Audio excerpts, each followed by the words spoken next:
ఉమ్మడి గోదావరి జిల్లాలోని 34 అసెంబ్లీ స్థానాల్లో టీడీపీ జనసేన కైవసం చేసుకుంటుందని ధీమా వ్యక్తం చేశారు పాలకొల్లు ఎమ్మెల్యే నిమ్మల రామనాయుడు. మన పాలకొల్లు మన రామనాయుడు నినాదంతో ప్రజల్లోకి వెళ్తున్న తమకు జనం నిరాజనాలు పలుకుతున్నారని ఆయన అన్నారు. జగన్ పని అయిపోయిందని ప్రజలు తమ ప్రభుత్వాన్ని కోరుకుంటున్నారని తెలిపారు. పాలకొల్లు ఎమ్మెల్యేగా తాను మళ్లీ గెలవడం ఖాయమంటున్న ఎమ్మెల్యే నిమ్మల రామనాయుడుతో మా ప్రతినిధి భార్గవ్ ఫేస్ టు ఫేస్. పాలకొల్లులో ఎమ్మెల్యే నిమ్మల రామానాయుడు తన ప్రచారాన్ని ముమ్మరం చేశారు. మన పాలకొల్లు మన రామానాయుడు అంటూ ప్రజల్లోకి వెళ్తున్నారు. ఎలా ఉంది సార్? నిన్న లిస్టు కూడా రిలీజ్ చేశారు. ఎన్నికలకు ఎలా ఏదైతే మన పాలకొల్లు మన రామానాయుడు ఇంటింటికి పాదయాత్రలో ఏ గ్రామం వెళ్ళినా, ఏ వీధికి వెళ్ళినా, ఏ గడప తొక్కినా కూడా జగన్ పని అయిపోయింది అనేటువంటి మాట వినిపిస్తూ ఉంది. ఎందుకు ఈ మాట మాట్లాడుతూ ఉన్నారనంటే, ఆ రోజు జగన్మోహన్ రెడ్డి పాదయాత్రలో 640 హామీలు ఇచ్చి ఒక్క ఛాన్స్ని అధికారంలోకి వచ్చి ఈవేళ ఈ యొక్క రాష్ట్రాన్ని, ప్రజల్ని, మమ్మల్ని ముంచేశాడు. ఒక్క ఛాన్స్ ఇచ్చినటువంటి పాపానికే రాజధాని లేకుండా చేశాడు. ఈసారి ఇంకొక ఛాన్స్ ఇస్తే రాష్ట్రాన్నే లేకుండా చేస్తాడు, లేదంటే మమ్మల్ని కూడా ఈ రాష్ట్రంలో ఉండనివ్వకుండా చేస్తాడు. అంచేత జగన్ రాకూడదు, జగన్ పోవాలి అనేటువంటి మాట బలంగా ఆంధ్రప్రదేశ్ రాష్ట్ర రాజకీయాలలో ఒక ముఖ్యమంత్రిని ఉద్దేశించి మాట్లాడడం ఆ రకంగా మొదటిసారికి చూస్తూ ఉన్నటువంటి స్థితి.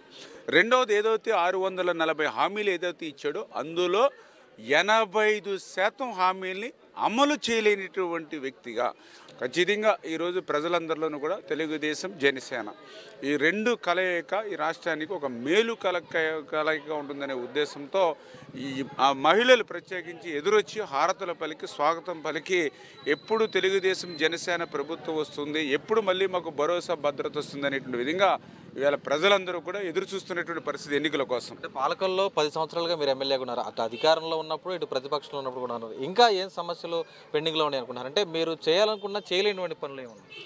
ఏదైతే ఆ రోజు 2014లో కానీ 2019లో కానీ ఒక రకంగా చెప్పాలంటే ఆ 2 సార్లు కూడా కొంచెం క్లిష్టమైనటువంటి పరిస్థితుల్లోనే ట్రయాంగులర్లో ఆ రోజు నేను గెలిచినటువంటి పరిస్థితి.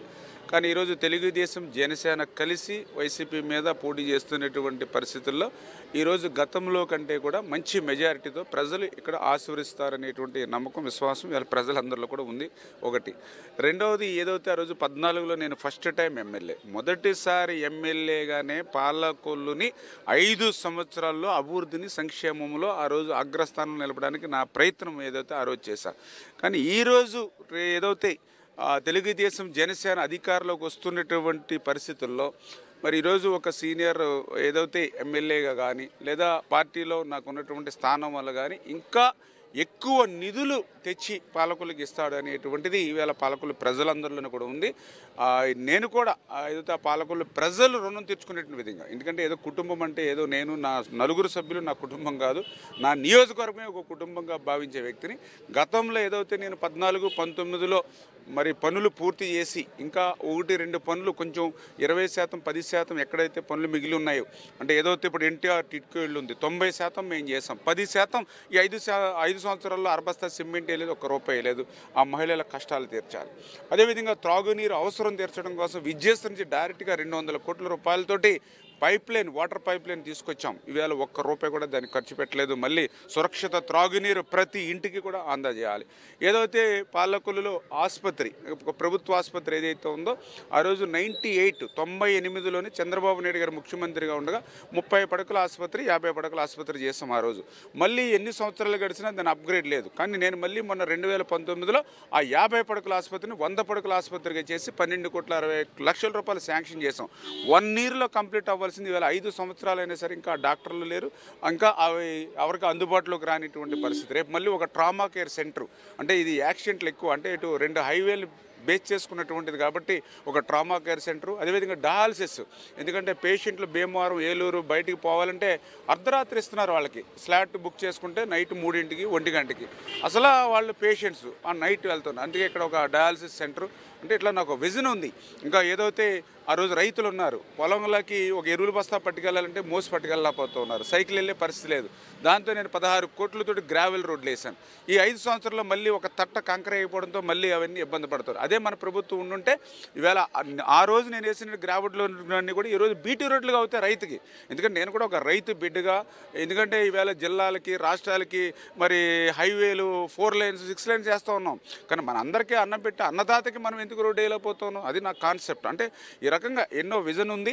ఆ రకంగా భవిష్యత్తులో మరి ఏదైతే ఈ యొక్క ఆ బ్యాలెన్స్ ఏవైతే ఉన్నాయో, ప్రజల అవసరాలు ఏవైతే ఉన్నాయో అవన్నీ పూర్తిగా తీర్చడానికే నేను పనిచేస్తున్నాను తప్ప నా ఆస్తులు పెంచుకోవడానికో, నా అంతస్తులు పెంచుకోవడానికో, నా కుటుంబాన్ని ఇంకా ఎక్కడో నిలబెట్టాలనడం కోసం నేను పనిచేయట్లా.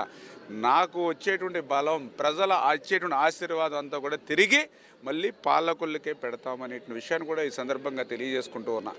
చూస్తే పాలకొల్లులో మన పాలకొల్లు మన రామారెడ్డి నినాదంతో ప్రజల్లోకి వెళ్తున్న ప్రతి సమస్యలు కూడా తెలుసుకోవడంతో పాటు రాబోయే ప్రభుత్వంలో ఖచ్చితంగా ప్రతి ఒక్క సమస్యను పరిష్కరించి ముందుకు వెళ్తాం. రాబోయే ఉమ్మడి బహిరంగ సభను కూడా పెద్ద ఎత్తున విజయవంతం చేసి ఉభయ గోదావరి జిల్లాల్లో 34 సీట్లు కూడా ఉమ్మడిగా కైవసం చేసుకుంటామంటూ ఆయన ధీమా వ్యక్తం చేస్తున్న పరిస్థితి కనిపిస్తుంది. కెమెరా పర్సన్ మహేంద్రతో భార్గవ్, ఐ న్యూస్, పాలకొల్లు నియోజకవర్గం నుంచి.